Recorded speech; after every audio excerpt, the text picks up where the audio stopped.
Good evening.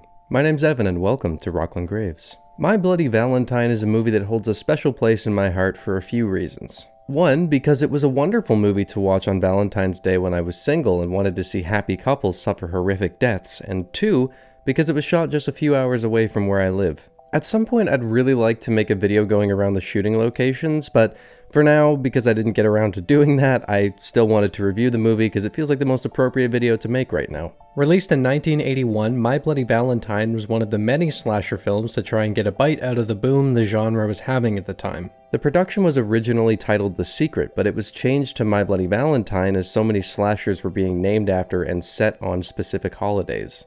You had Black Christmas, Halloween, Friday the 13th, and a lot of others that were using this gimmick, and with so many of them doing this, Valentine's Day was bound to get the same treatment at some point. Written by John Biard and directed by George Mihalka, My Bloody Valentine was given a budget of $2.3 million.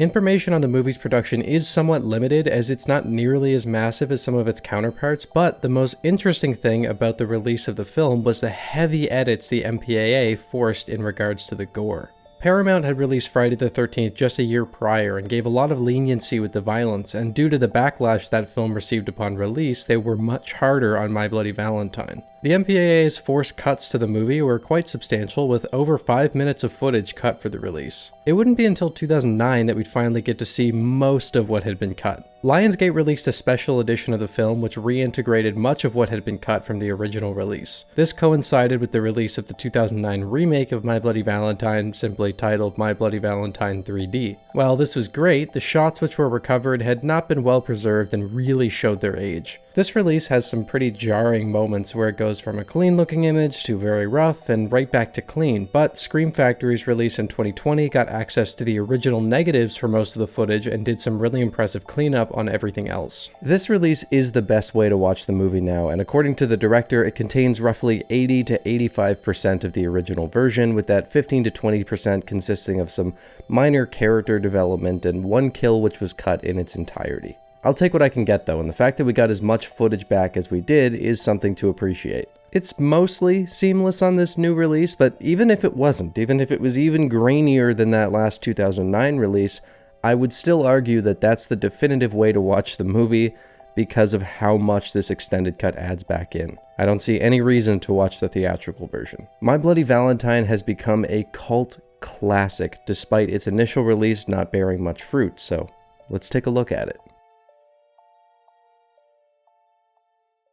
As old mines with high methane levels tend to make folks irresistibly horny, the only appropriate way to open this movie is to have a miner get his tube rubbed by a naked lady. Minor. Not minor.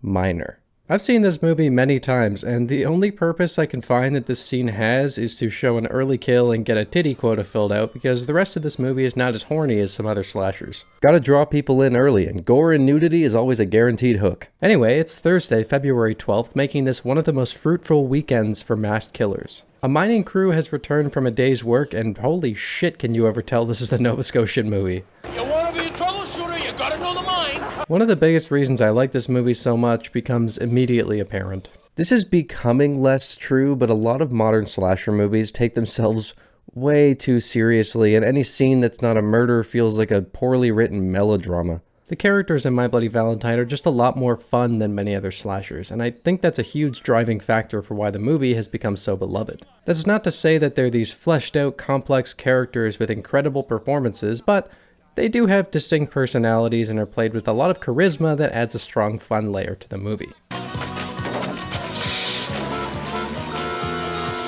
The town of Sydney Mines in Cape Breton, Nova Scotia was used as the primary shooting location and was turned into Valentine Bluffs for the film. I was a town over from Sydney Mines back in July, and you'll be pleased to know that the area still looks the same. Out of obligation, the town of Valentine Bluffs takes Valentine's Day extremely seriously, but this will be their first Valentine's Day dance in 20 years. We learned that TJ had left Valentine Bluffs for greener pastures, but the green turned out to be that really ugly green and not the type he had expected, so he's back now, begrudgingly working in the mine at his father's behest. Where you going, son? I always go this time of day. For another beer and a real good nose pick. You see, there's a bit of a love triangle going on at the heart of the movie. TJ and Sarah had been together prior to him leaving, but once he went away and never reached out, she wound up with Axel instead. Since TJ has come back, he's wanted nothing more than to get back together with Sarah, which leads to a pretty obvious conflict between the three of them and puts Sarah in a really uncomfortable position. It's a refreshing addition to slasher movies from the time, as generally speaking, there wouldn't be much plot outside of the killer doing their thing. Similar to the characters, it's not a particularly intricate or deep element, but it does add something that sets it apart from its ilk. Oh, nice. Looks like the mayor has himself a secret admirer. Remember what happened as the 14th draws near. Can't be that. Hey, dickhead, someone poured their heart out to you and all you can say is not again? They even wrote a poem and everything, you ungrateful prick. At least this means that opening scene did have a purpose, although it's still weird. Who is this woman and why did Axel have to go through the elaborate setup of sneaking her into the mine? Yeah, these are minor nitpicks. This bar scene is about the most Nova Scotian thing I've seen in a movie. Look at this fucking guy. It's here where we learn why there hasn't been a Valentine's dance in 20 years. A crew of miners were working down in the mines, and the supervisors left for a Valentine's party without checking the methane levels. This resulted in an explosion erupting in the mine, trapping the 5 miners below for 6 weeks while 7 people searched, only to find that Harry ate the others to survive. 9-10. Harry got his revenge on the careless supervisors and warned the town never to have another Valentine's dance, lest he return to shed more blood. People often disregard these warnings and stories in horror movies, but, like, this was 20 years ago, and I'd imagine it was pretty well documented. It does seem a little odd that they just completely ignore this. It's confirmed by a doctor that the heart the mayor received was a real human heart, and the last thing I wanted to see after that is Mabel, because she's the sweetest and I don't want anything to happen to her. Jesus, boys, what you doing with the moose head? That's fucking piss water, bud. Sorry, I don't know what happened there. The characters and their interactions are easily my favorite thing about this movie. I could watch these three sit around the car cooking their meat on the engine and talking shit for an hour straight and be perfectly entertained. Is that turkey house? I asked for roast beef. Turkey for the turkey.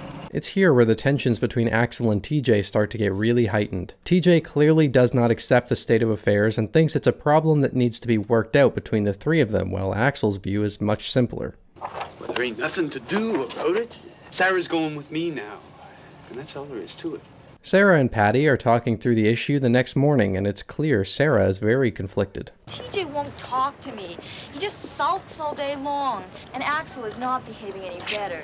Mabel's body is discovered by Chief Newby, and this is one of the biggest examples of cut footage. I don't have any footage of the latest release, but trust me when I say it looks light years better than this. It's unfortunate that so much here got cut, because this is a genuinely shocking moment that's also just really upsetting. Another Valentine's card is found in Mabel's chest cavity, and Mayor Henniger decides that the planned Valentine's dance has to be cancelled right away and no parties are to be had. TJ, will you stop this? I don't want to go with you.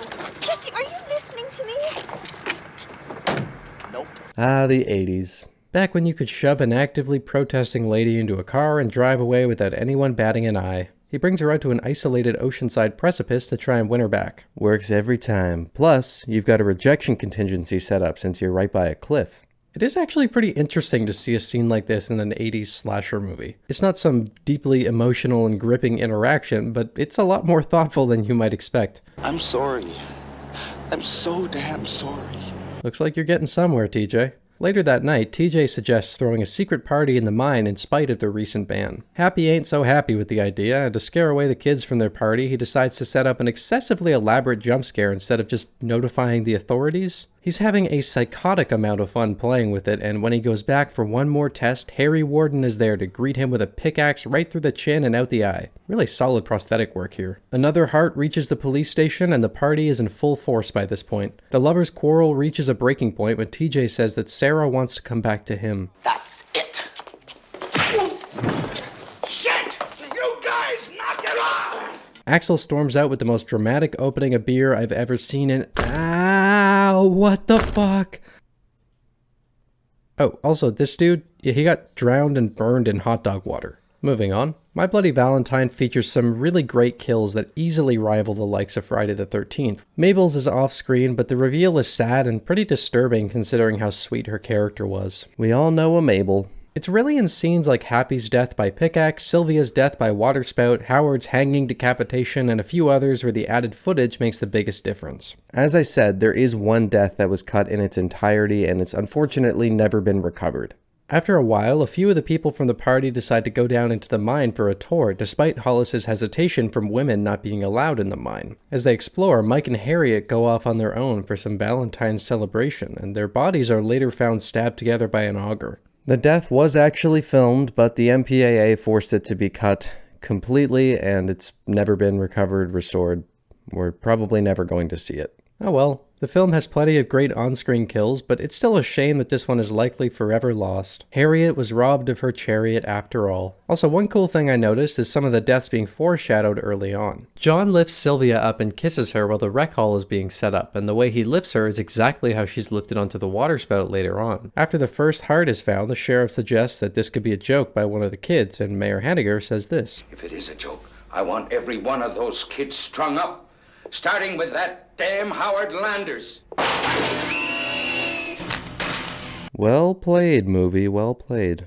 I may not get out alive. No, you certainly won't. I love when slasher movies do this. It makes watching it feel like a treasure hunt of hints for what's going to happen to each character. The only other death that's not all that memorable would be Hollis's, but it still makes me sad because he's probably my favorite character in the movie. Look at his mustache. It's clear to everyone at this point that Harry Warden is back and is down in the mine with them, so the group is desperately trying to get everyone together to evacuate. We're pretty much at the end, so here's a warning for anyone who hasn't seen the movie yet. Big spoilers coming up. With everyone except for TJ and Sarah gone after Axel fell into 60 feet of water, definitely Harry directs his chase at the maybe sorta couple for his grand finale. The biggest problem with this movie by far is its ending, which is really unfortunate because that can often be a deciding factor for how much people like your movie. TJ and definitely Harry Warden have an epic shovel v pickaxe duel, and as definitely Harry Warden smashes apart the structural beams around them for some reason, his mask is pulled off by Sarah, and it's definitely not Harry Warden. Axel has apparently been the one behind the mask the whole movie, and the reasoning behind it is provided by an awkwardly placed flashback revealing that one of the supervisors Harry Warden killed 20 years ago was Axel's father, and Axel witnessed the murder take place. For some reason, Axel seeing his father brutally murdered by someone made him live out the promises made by the man who did it.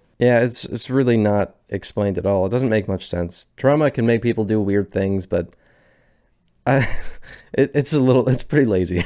Obviously, in order for something like this to work, it has to be surprising, but it also has to be properly set up in a way that allows the reveal to recontextualize previous events through small hints at what the reveal would be. This movie has none of that, and clearly tries to set up TJ as a red herring, but none of this ultimately works because there's absolutely no effort put into subtly setting up Axel as the killer. There are a few small things thrown in, like him cutting the phone lines after the fight with TJ, but his characterization really doesn't fit with the reveal. It feels super forced and is a really unfortunate stain at the end of an otherwise fantastic 80s slasher movie, but thankfully, My Bloody Valentine has one last trick up its sleeve.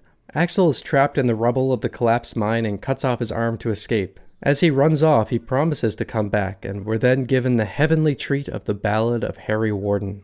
Once upon a time, on a sad Valentine, in a place known as Hanniger Mine.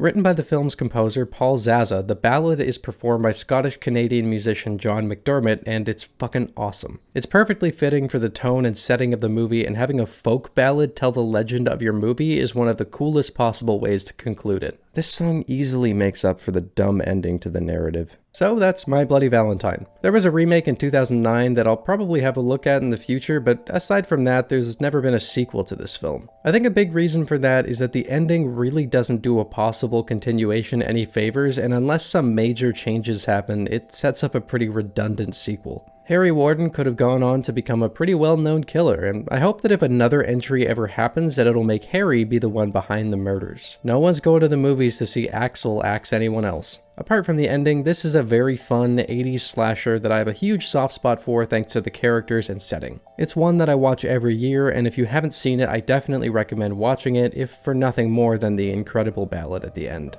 As I said at the beginning, I'd love to make a video up in Sydney Mines going around some of the notable filming locations, but until then, thank you for stopping by Rocklin Graves. I hope you've enjoyed your stay.